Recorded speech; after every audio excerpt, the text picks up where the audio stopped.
Today I thought I was going to install 4 antennas, a 3 VHF, 1 UHF in the cell, but the mess that was previously installed by someone else, I don't like the way it is, and yeah, I ended up installing the VHF, which I just completed the job right now, and I'm supposed to get out before they lock the gate.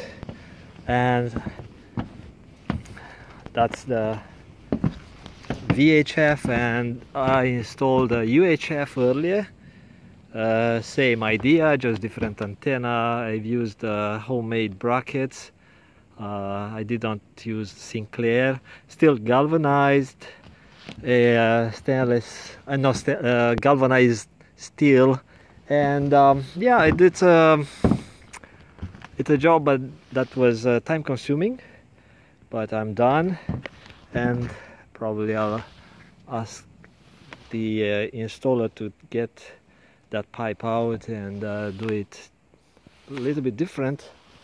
Yeah, and yeah, I'm supposed to go. See you later. That was a beautiful day here in the forest. Bye bye.